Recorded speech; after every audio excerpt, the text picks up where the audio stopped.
तेबे सांग मैंने आपण प्रिय धारावाहिक सिंदूर खेल सीरियल एपिसोड आपण देखा पाइबे। आज जलबी जिते आन्या को कहते जे तोर ए दुनिया में बापा बोली किए ना तो माँ तुझे मिछ कथा कही रखी जिते तू छोट थिलु तो बापा तो माँ को धोखा दे चली जाइए। एक कथा शुणी आन्या को बहुत कष्ट होची। आन्या से अन्नी को साथी धरी जलबी को उचित शिक्षा देवाई गौड़े गोटे छोट बंधुक धरी आते शालिनी आसी पहुँची जाती से छोट बंधुकर गुड़ी जाए शालिनी को मुंडे लगी जाए। शालिनी एत पूरा डरी जाए आ चित्कार करेंगे। से चित्कार शुणी परिवार लोक समस्त आसबे।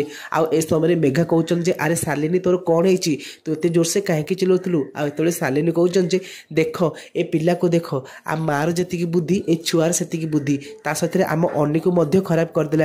आते जलबी कहते जे आउ देख ए पिला कौन कर पिला मो ठार राग सुझाई छोट बंधुक धरी आम आनी की खराब करदेला। ए आम आनीर भविष्य कौन हम।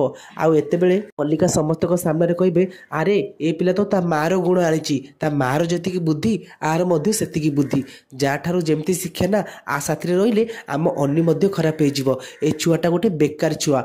एक कथा शुणी अंशु पूरा रागी जाती कहते जे मल्लिका तमें तुम पार्टी की संभाल रख तुम ए सब कौन कौच।